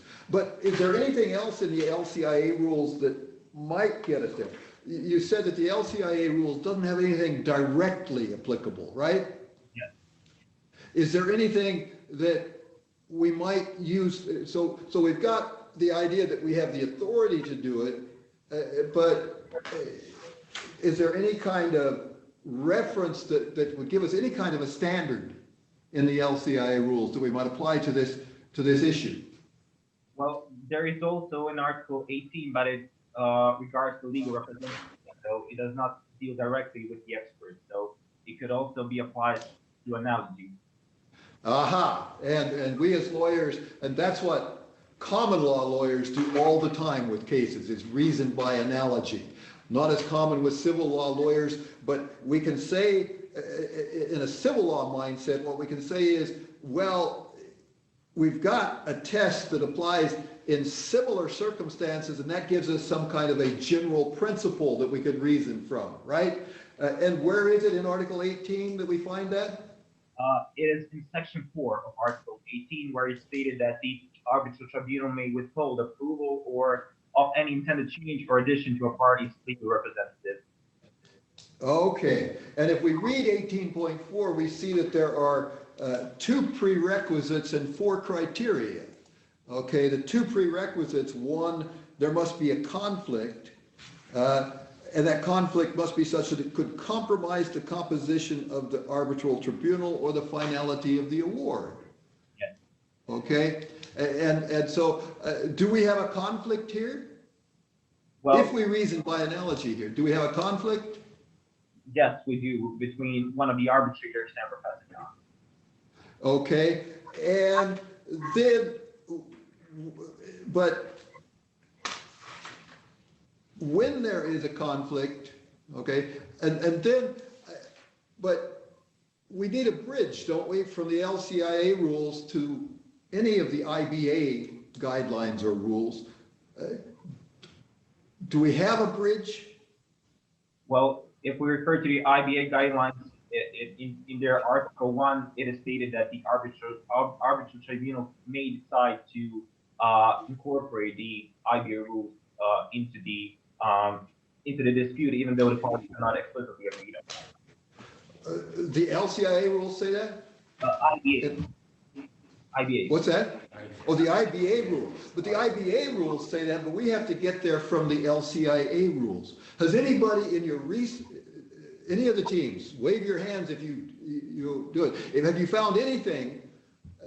If you have, wave your hand if you have found anything that connects the LCIA rules. Yes, you. Well, University of Jordan. University of Jordan. Yes, tell us. Article 22.1(6) of the LCIA mentions that the tribunal can apply any strict rules of evidence it finds fit on the admissibility of evidence. So the specific language, 22.1, where in 22.1? Subparagraph 6. Paragraph 6. to decide whether or not to apply any strict rules of evidence as to the admissibility, relevance, or weight of any material tendered by a party. Okay? That seems helpful here, right? Can that lead us to apply any strict rules of evidence? Are the IBA rules, any or guidelines, any of them rules of evidence? We have the IBA rules on the taking of evidence, which would require a party-appointed expert to submit a statement clarifying their independence and impartiality. But it becomes unclear when defining what breaches that independence and impartiality for an expert. And that's why we have to apply the IBA guidelines on conflicts of interest by analogy to experts. Okay, so if we apply 18.4 by analogy and then that gets us through 22.16 to applying the IBA rules by analogy, we've got a chain of analogous logic here. Now, does that mean the chain is not very strong? I would suggest that there's more evidence that the chain is strong. Again, if you look at the document that we did in Alexandria last week, what you'll see is reference to something called LCIA references, and it has numbers. And you may want to dig those up. If you can show, once again, that in past LCIA arbitrations, or if the LCIA body has said, we think that reference to the IBA guidelines or rules is a useful thing to do, that could be very helpful here, right? So I suggest a little bit, something in your spare time over the next couple of days to do a bit more follow-up research on this. But again, take the problem, break it down into the simple pieces, step by step, so that you create a seamless web that you can present to the arbitrators that prevents them from allowing questions, or is wonderful because just when they ask the question, you move right to what was going to be your next statement, and it's the answer to their question. All right, that's the kind of argument you want to be able to give on this. Okay, and if, of course, if you're the respondent on this issue, you want to say, look, there is no chain here that we can put together that gets us from LCIA rules to Professor Johns being kept out of this arbitration. Let me ask one question though. The first step was under 20.3, the tribunal has the authority. Has anybody, while arguing for the respondent, tried to argue that the tribunal doesn't even have the authority to exclude Professor Johns? Okay, I see a hand. Can you put your mic on and tell? Karthaj, yes. Yeah. So the question is that the tribunal, the power to exclude Professor John, a party-appointed expert, will be granted expressly through a legal basis. However, no legal basis can be found neither in the ICA rules nor in the mother law. Okay, so you would concede that they have the power, but there's no legal basis that allows them to do it, to exercise that power. Is that right? No, Professor, I'm saying that the power to exclude a party-appointed expert shall be granted expressly, but through a legal rule. But this legal rule cannot be found. So the power is not granted. You do not have any power to exclude Professor John. So they don't have the power. Well, I see what I hear you saying, and this is a little difficult. I think if you're pushed on it, if you're the respondent, you probably have to, and here's a little important element of oral argument, and that is you need to know when to concede an issue and when to push back on an issue. And if you have an issue on which you have a clear losing position, then you should simply concede it, save your time, and move on. If you have an issue that you push too hard on, you need to quickly drop back and say, well, even if and this is one of those cases where, for the respondent, do you argue first that there's no authority, no power to make this decision, or do you concede that and say simply there's no standard by which you can exercise your discretion to do so? You may have the discretion, but you can't do that. And I would suggest this is one of those on which the respondent needs to concede that first answer right up front. 20.3, yes, the tribunal has the authority, has the power to exclude Mr. John, but there's nothing here that would allow that power to be exercised in that way. Okay? The alternative is to say first, no, you don't have the power, but then they'll read 20.3 and they say, well, it looks pretty much to me like I have the power, at which point you have to say, well, even if you have the power, you shouldn't exercise it here. But I would go ahead, I think on the respondent, this is one of those where you probably need to concede that first point and try to win on the second point, because otherwise you'll get pushed really hard on a point when the tribunal thinks you're losing. And that's what you want to avoid doing when you're making the oral argument. All right? Okay, so take a look at that kind of visual track that on the website I mentioned on issue 2. So let's move to issue 3. Let's get to the substantive stuff here. The breach. And let's have a team we haven't heard from yet. Yerevan. Is Yerevan on with us? I think they are. Give them a minute and then. Yerevan? Is it one of those empty rooms? Yerevan State. No, it's they don't have the camera or their mic on. Okay. You can try any of these as well.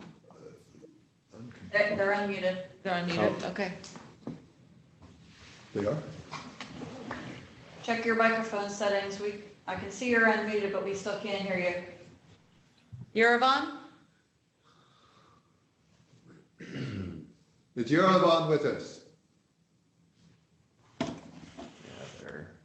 Well, let's go to Al-Narain. Al-Narain. Nahran?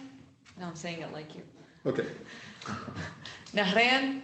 Nahrain in Baghdad. Where is the team from Nahrain? Do we have, who's arguing claimant? Come up. Substance from Nahrain. Great, turn on your mic. Yeah. What's our starting point on the claimant's argument? On issue number 3, the breach of contract. Is there a breach of contract? Yes, certainly, Professor Brand, there is a breach of the contract by the respondent. As the claimant. Come closer to the mic so that way we can hear you. Can you move closer to the microphone so that we can hear you? And speak close, slowly, please.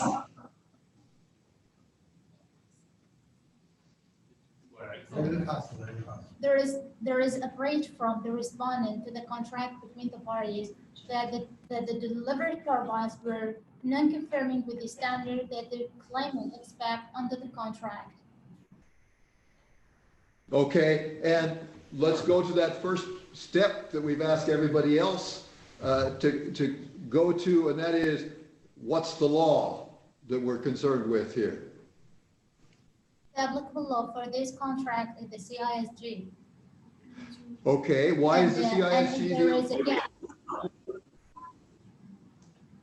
The CISG applies to this contract the CISG applies to this contract that the parties already agreed upon. That if I may direct you to the record 11, it is the sole agreement between claimant and respondent. In Article 21 of dispute resolution, the parties agreed that the governing law for this contract shall be the substandard law. Hold on for a minute. A couple of things. First, and this is a technology issue, when you are arguing your case, make sure you look at the camera that's in front of you. They're having the same issues that we have, And- two different cameras. Okay, but you must have a screen up above you there.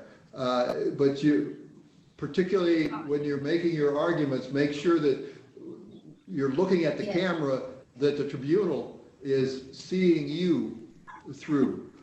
All right? So again, you told us that the CISG is the applicable law. Why is the CISG the applicable law? Yes, Professor Brand, because the parties already agreed upon in their contract that if I may direct you to the record 11. Wait a minute. It is the source. Wait a minute. Where does the contract say the CISG applies? Did they say, write a clause that says this contract shall be governed by the CISG? Yes, and the record 11. Where? It is the source. Where is that? In our case, in the present case. Where in the in the record? contract? Here's an important issue for oral argument. Be ready to cite the record very clearly, okay? And when you cite the record, always 3 steps, okay? Because keep in mind that when you cite to the record, you want the arbitrators to be turning to the record and seeing the exact words you're citing. And so the first thing you should say is, please turn to the record, page 13. Give the page number first, okay? Because that allows them, because what you say is, please turn to paragraph 2 of Article 21 of the contract on page 13, then you haven't helped them. By the time you've wasted time. But if you say turn to page 13, where you will find Article 21 of the contract, and if you look at paragraph 2, the next to the last line, third to the last, you will see that the final line, it says the governing law of the contract shall be, and it doesn't say the CISG, it says the substantive law of Danubia. Is that the CISG?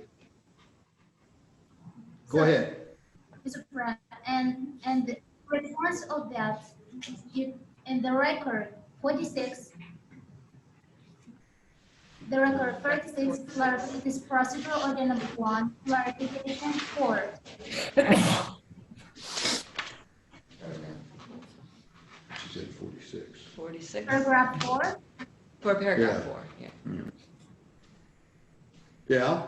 The parties, I quote that the parties agreed that that it is undisputed between the parties that Guatemala, and Danubia are contracting states with the CISG.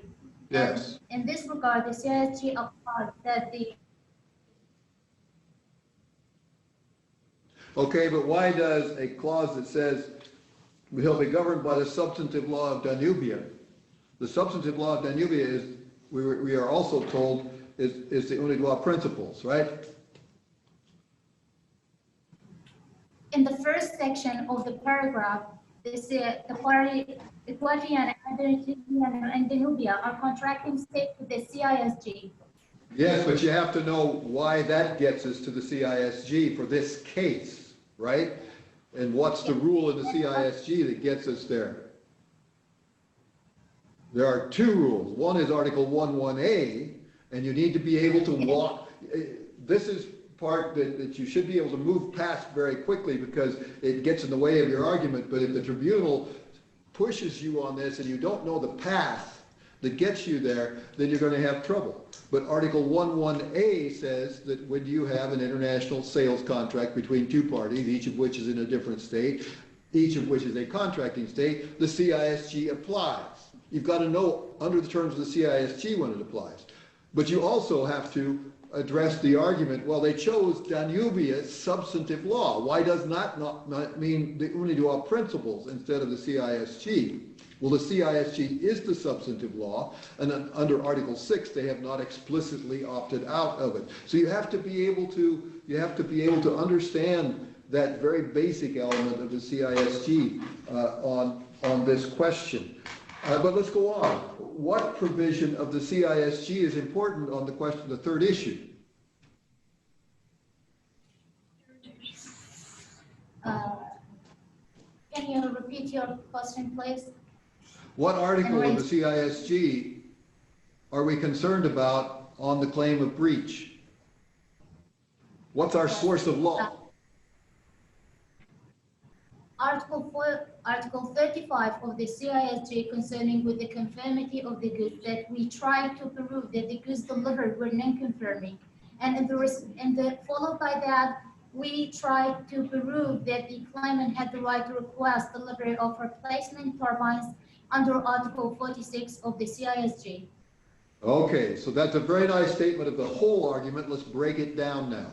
Let's break it down in Article 35. Which words of Article 35 are the important ones for this case? Article 35 of the CISG, certainly paragraph 1, the respondent have to produce and deliver turbines that are in conformity with the quality and description required by the contract. But the respondent delivered turbines which are non-conforming with the standard that the claimant expect under the contract. Okay, now is your only argument Article 35(1)? Or do you use any other part of 35? Yes? Yes, and the turbines delivered, or also the turbines delivered by the respondent were non-conforming with the particular purpose that the parties impliedly agreed upon. That one of the critical features of the turbines, their corrosion and cavitation resistance. But a considerable likelihood that the turbines produced from impure qualities and untested materials, which are the steels. Yeah, and the particular purpose argument takes us to which provision of the CISG? Article 35, paragraph 2.8, point B. Point B, yes, 35(2)B.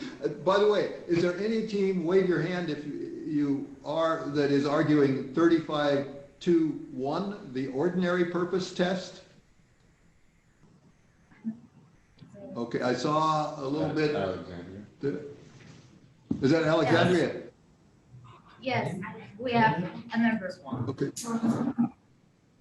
Okay, and yeah, and is that okay? Because we're running short on time, I'm going to just say I think that 35(2)(A) is a very tough argument here, because ordinary purpose is to have turbines that work, and these turbines that are working. But if you're going to pursue the questions here, what it is that can be the breach, it's the more specific provisions of the contract. When it's the contract, it gets you into 35(1), and it's the more particular purpose, turbines that are not going to break down and cause more than minimum interruption under the contract. And those don't fit within 35(2)(1) or 2A, I don't think. They do fit within 35(2)B. They state a very particular purpose for this contract. We have a party that paid 10% premium to get something. It wasn't 10% premium to get ordinary turbines. It was a 10% premium to get particular turbines. So I think that you want to be careful here, because if you try to do 35(2)A, you're probably going to get stuck on that. And if what you're trying to argue is 35(1) plus 35(2)A plus 35(2)B, you're not going to have the time, and you're going to get a lot of pushback on 35(2)A. And you can avoid that pushback, and if you're claimant, I don't think you need to prove ordinary purpose, because you can win your case on particular purpose, I think, much more easily. Can I just, Kim, can I just mute for a second? Can you Yes. mute us? 1 second.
So do you want to wrap up? No, you wanted to say some words? I just want 5 minutes. We can stay after Okay. 2 hours for a little bit. Go ahead. Okay.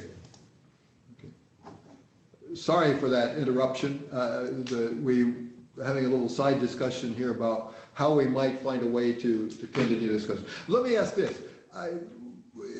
When I'm in a room with everybody, I kind of get a feel for how people are responding to the discussion and whether it's having any value for people. Is this discussion having value? If it is, kind of raise your hand, give us some kind of physical sign.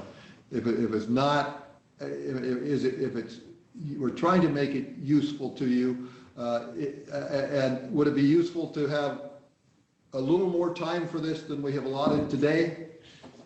What we could do is tomorrow offer to begin an hour before the time things are scheduled, which would mean that we would start at 5 a.m. Pittsburgh time. I'm willing to do that if that would be useful too. If that would be useful, kind of raise your hand if you'd be interested in having it, some continued discussion like this. Okay.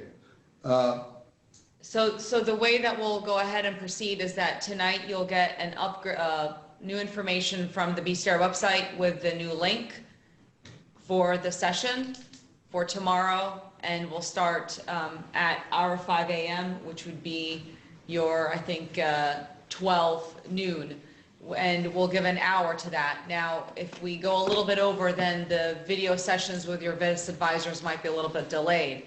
But note that in your VIS advisor sessions, this is the type of discussion you'll be having in smaller rooms on that particular issue, whether it's procedure or merit. So just keep that in mind. At this moment, it's really important for us to spend the remainder of the time to get a sense of where everyone is and their arguments. Let me do and which is what we have, you know, over the course of the 2 hours. Yeah. And let me suggest that for that session tomorrow morning, if you have particular questions you want to have us address and discuss on any of the 4 issues, do we have a platform for that? Send me an email and I will prepare to discuss them. My email is rbrand, RBRAND, at PITT, PITT, .edu. rbrand at PITT, PITT.edu. Send me your questions and I will be ready to, if I have specific questions, if you have specific questions, I'll be ready to try to address those specific questions, okay? And can you tell us again the website so we can write it down for them? Yeah, and the website, Professor Brand, it's all lowercase. Professor Brand, all one word, .wordpress, WORDPRESS.com. I'll put that in the chat as well. And then if you click on 2020 VISMOOC-PIT. And we'll have that up in the messaging app right now. Okay. I think wrap up, you know, any other team that has any, you want to ask them one last question and then we'll wrap up. Talk to here. I think Tehran is on.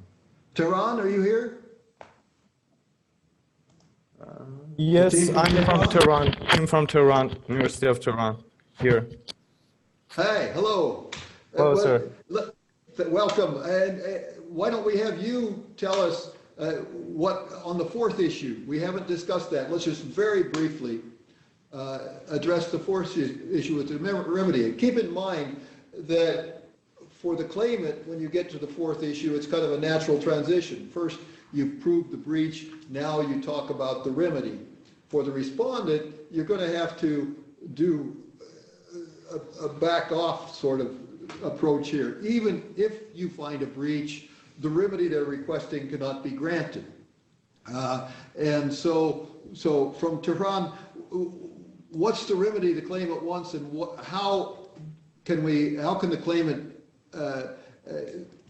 tell us that the law entitles them to that remedy?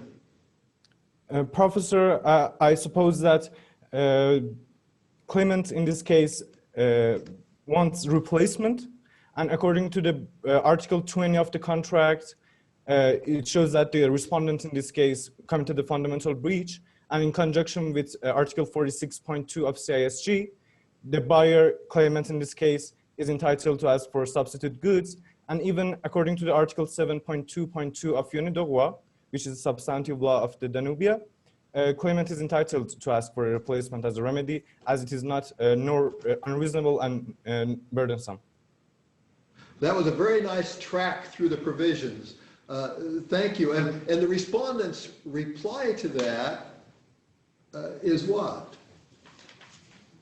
On respondent side, I myself would advance these three arguments. Respondent has not committed a fundamental breach according to Article 25 CISG, as Article 20 of the contract is not applicable in the case at hand. Then replacement should not be considered according to Article 46, as there is no fundamental breach. And finally, pursuant to Unidroit principles, replacement cannot be requested as it would be an onerous remedy. Okay, thank you. Now, the second step there, respondent claims that Article 20 does not apply to the question of fundamental breach. This is one of those questions that I think you have to decide whether you concede or push if you're the respondent.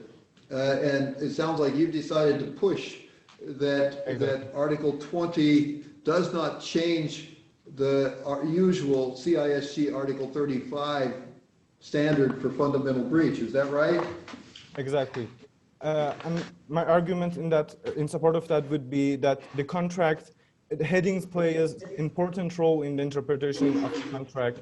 And as the heading on Article 20 would be determination for cause, I suppose that it was intended to be limited to this very remedy, the only determination here. So if the parties wanted to make this provision general, they would have specified it, but as they have decided to name the heading as termination for cause, this article would only be applicable to that very remedy. Okay, and do you, for either claimant or respondent, make reference to Article 19 in the contract on this question? Article 19, which part? Section 2 of the Article 19? Yeah. Does Article 19 have anything to do with the question on the fourth issue? On the fourth issue, whether or not there can be replacement. In sake of Article 19, we did some calculations. Exactly. We did some calculations, and due to the Appendix 1, we consider that how onerous and unreasonable remedy would be for a respondent, the replacement would be for the respondent to deliver two new turbines, two new substitute turbines, and in other cases they wouldn't be, it wouldn't cost them that much. We haven't had. These are some that we have already had. Okay. Al-Azhar, I don't think we called on that. Al-Azhar? Al-Azhar? Yeah. Al-Azhar? Yes, we can hear you. Yes. There you go. Al-Azhar, yes. Welcome. Welcome, Professor. Good to see you again. Thank you so much. Pleasure. Let's go back to this question with you. Does Article 19 of the contract have anything to do with the request for the remedy here? I believe it shall do, as it limits the overall amount of damages to $20 million, and the overall cost of the replacement will be $28 million. Okay, and for the claimant, what's your argument for the claimant in regard to Article 19 of the contract? Shall we do? Well, Article 19 shall be applied within the conformity of the goods, because if the turbines are non-conforming, the contract itself is written Because on the base that the goods will be confirming, but because the goods are non-confirming, then Article 19 will not be applied. Okay, and then let's switch. If you're the respondent, do you say that Article 19 does or does not apply? No, of course it will be applied.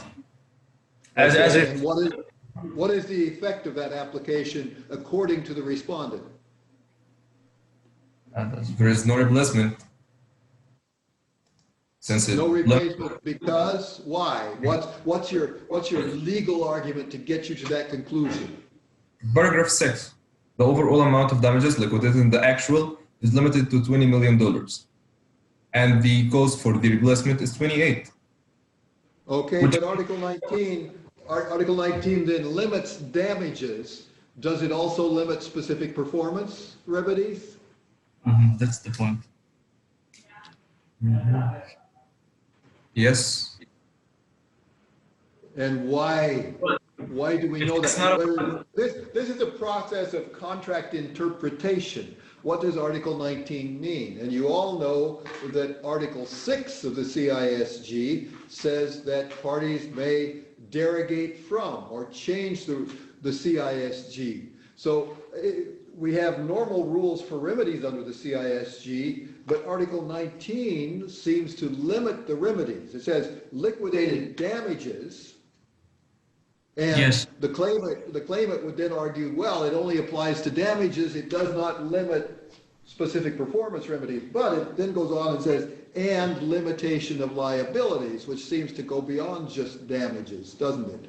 And then the question is, do we interpret Article 19 under Article 6 of the CISG to derogate from the normal remedies that would be available, including the remedy under Article 46, paragraph 2, the remedy of replacement of the goods? And there you have to then start bringing in the facts of the case and the negotiation and what they tried to do here. And here's where I know those of you who are arguing procedure have been relaxing, but I want to pull you back in here because here is where Article 19 relates to the procedural argument as well, because Article 20 and Article 19 were part of a negotiation package, and if you understand the record very well, that the claimant states that yes, Article 20 provides unbalanced benefits to the claimant, and respondent is trying to say, well, those unbalanced benefits invalidate Article 20, paragraph 2, the asymmetrical arbitration clause. But there was a trade-off here, and respondent got something in the trade-off. They got a limitation of damages, a limitation of remedies. So the claimant, we can deal with it as a kind of gross disparity. Yeah, the claimant got the right to go to arbitration asymmetrically in exchange for the respondent getting a limitation of its liability on the substantive side. Okay, and so you have to be careful. You're likely to get questions from the arbitrators if you're the respondent, and you're arguing that this is unfair in 20.2. The arbitrator was going to say, well, didn't you bargain for that, and didn't you get an asymmetrical clause in Article 19? And if we take out all the asymmetrical clauses, should we also take out Article 19 and rule that it is invalid as well? So you want to be very careful there. You see the connection between those two. Mm-hmm. And this is something the drafters of the Vismut often do.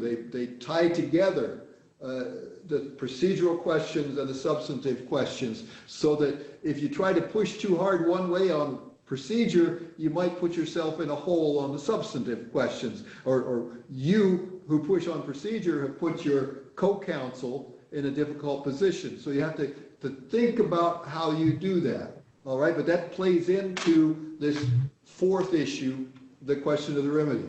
Al-Azhar, question. Well, it's not about the specific performance because our client, the respondent, fulfilled his obligation of delivering the turbines. But in the present case, it's only about possibility. So the claimant bears the burden of proof that the turbines are non-conforming. And even if there is a non-conformity in the turbines, the only solution that, or the only remedies that respondent can do is to repair the turbines in case of a real defection in the turbines. Okay, you've raised some issues that deal with, some questions that deal with the third issue there, whether or not the goods were non-conforming, and you have specifically raised the question we haven't discussed yet this morning, or this evening, or this afternoon, and that is burden of proof. And here's my suggestion, that between now and when we get together again virtually tomorrow morning, all of you take a look at the video that's posted on the BCER website by Professor Fleckner on the substantive issues, because he has discussion of burden of proof. And you need to be able to discuss the burden of proof under the CISG and the standard of proof under the CISG, two different concepts, and you need to be able to distinguish them when you're making your arguments on the third issue here. But Professor Fleckner gives you some very useful instruction on that in his video that's posted on the website. So I think that we've gone beyond our time we had allotted for this session. I hope the session has been helpful. I hope it's given you some answers, but I hope it's given you further questions about working on your argument, doing further research, and tying things together. All right? So I'm going to stop at this point with the discussion again. Send me questions that you want to have addressed when we get together again tomorrow at what will be 5 a.m. our time, And which noon. is 12 noon Bahrain time. Bahrain time. Okay? And you will get the link for signing on to that. And we'll do another hour together like this, and then I will turn you over to our wonderful trainers. They'll take you into smaller rooms where you'll have more of a chance. You'll each get more time to talk and work again on your problems. Our goal, and here's my question that I always ask at the end of the day in Bahrain. At the end of the day, I hope that I try to do as a teacher what I tell you to do as arbitrators or as counsel for the client, and that is to get into the heads of the arbitrators and by the end of your argument, move them forward toward your position from where they were at the beginning. So my question is this: it's hard on a virtual platform to know where you were at the beginning and where you are at the end, so I'm going to ask very directly. Has this session helped you move from where you were at the beginning of our discussion to where you are now in terms of helping you with the problem and helping you be able to improve your arguments for the pre-move? If it has, please raise your hand. And if it hasn't, send me the questions that will help, okay? And we'll address them tomorrow. Thank you. I appreciate your attention on this. So just a few notes. I guess I'm learning how to use this as well. Look at the big one. Oh, I have to now look at the big one? Yeah. Is that? All right, okay, all right. So here's what we're going to do. We're going to have a session tomorrow at noon Bahrain time.